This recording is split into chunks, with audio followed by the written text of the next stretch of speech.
Finishing off President Obama's biggest domestic policy item took a few sharp turns today. Today, the top Democrat in the Senate, Harry Reid, made official something that has long been speculated about. Senator Reid informed his Republican counterpart in the Senate, Mitch McConnell, that Democrats will use reconciliation rules to pass the final fixes to health reform. That means that the process of passing health reform can be finished with 51 votes instead of 60. We've long thought that might happen. Now we know that it will. Everybody freak out.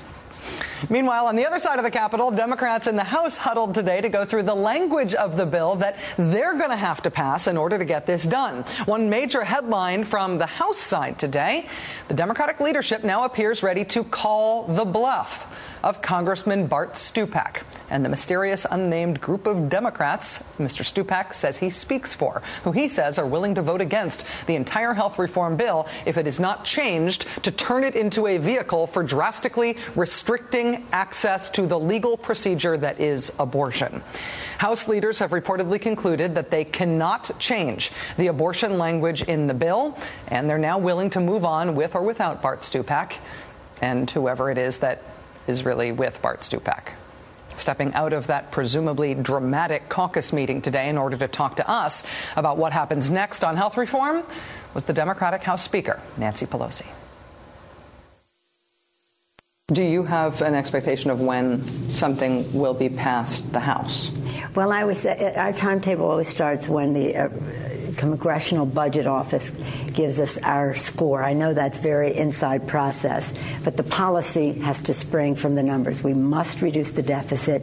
We will by $100 billion, at least in the first 10 years, $1 trillion in the second 10 years. And so if there were no other reason to do health reform, it's to lower the cost because the current system is unsustainable to individuals, to families, to businesses, to our federal budget and state and local budgets, and also to our economy, which cannot be as competitive as we need to be with this anvil of health care cost around us.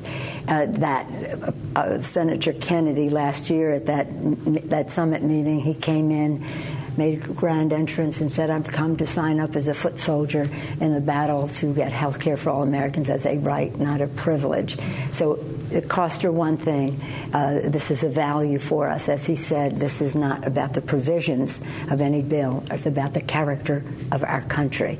So with that inspiration, the president's leadership, the urgency from the cost standpoint, what that means to America's families, we're ready to go with our bill, and that is where our focus, our energy, our time is spent. And you, of course, have expressed confidence that you will get it passed in the House. Of course, it was narrow passage, just a couple votes to spare the last time around. May I just say, sure. Every bill is a heavy lift. Yeah. There is not one easy bill. Let me ask you about one. Every bill is a heavy lift, and so the issue is when you have the votes, you take the vote and you win, and but never expect it to be easy.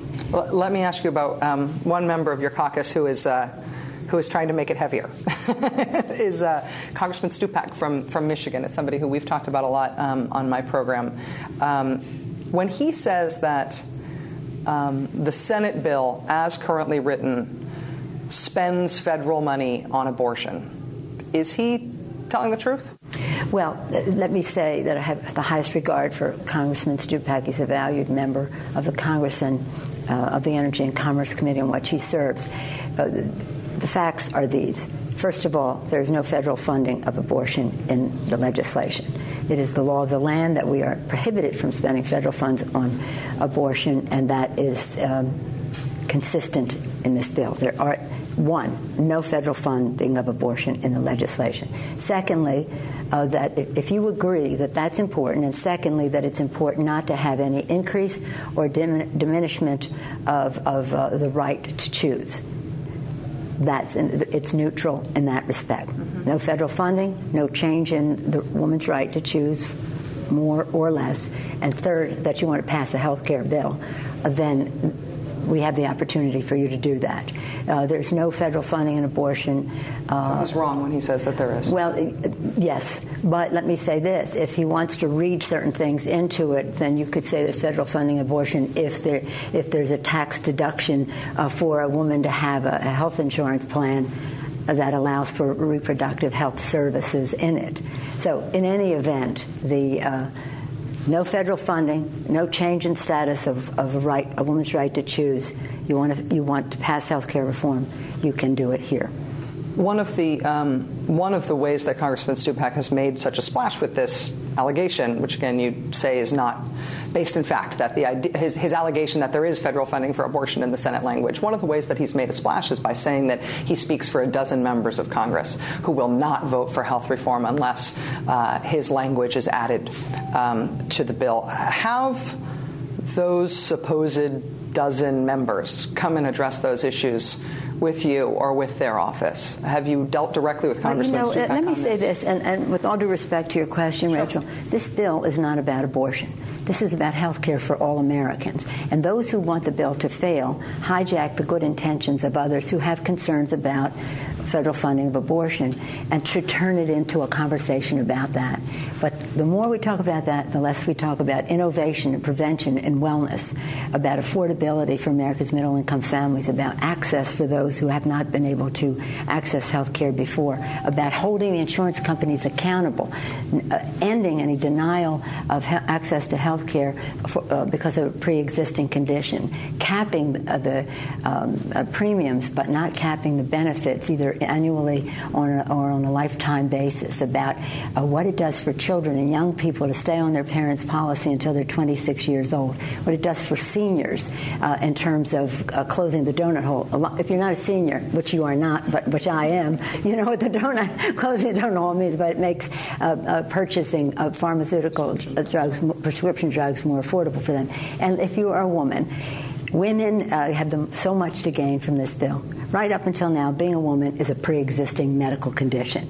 If you're a woman, if you're a childbearing age and you have children, it's a pre-existing condition. If you can't have children, it's a pre-existing condition. If you have a C-section, it's a pre-existing condition. If you're a victim of domestic abuse, it's a pre-existing condition. So you can't, everybody has so much to gain from this. Small businesses, as I say, seniors, young people, women, our economy. Think of an economy where people could be an artist or a photographer, a writer, without worrying about keeping their day job in order to have health insurance, or that people could start a business and be entrepreneurial and take risk, but not be job locked because a child has asthma or diabetes or someone in the family is bipolar, you name it, any condition is job locking. Think of a situation where we can be internationally competitive because we don't have this weight on us that other businesses really don't have in other countries because they don't have this expense of health care, which will all be reined in, those costs, under this bill. We cannot afford the status quo. We will make this difference, and it will make a wonderful difference in the lives of our people, but also in the vitality of our economy. That's what we want people to talk about, not about, And that's the pro-healthcare reform stance. One of the best, put as well as I think I've heard anybody put it. And the concern for people who want what you just described is that there are people trying to hijack it. And so the prospects for actually getting health reform done in many ways are in the House now. It's Senator Reid today saying that it is going to be reconciliation in the Senate. That means there is a 50-vote threshold in the Senate for being able to pass fixes to the bill. That's a great statement. I'm very thrilled to hear that. Which is, and it's important, and it says a lot about the likelihood of passage in the Senate for this moving forward. All eyes on the House in terms of getting this done. You have expressed confidence.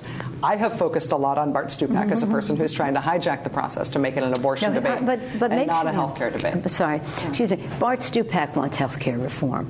This is something he understands.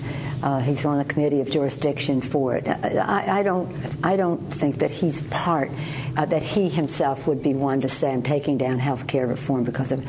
I think but I think others who are part of that, who have stronger connections to the Republican Party, do want to bring down the bill. And Republicans want to bring down the bill, or other Democrats? Well, no, Republicans. No, the Democrats want a bill. I don't think there's any question in our caucus about our commitment to that. But I cannot let the good intentions of some on a subject that is very important to them be hijacked by those who do not want health care reform.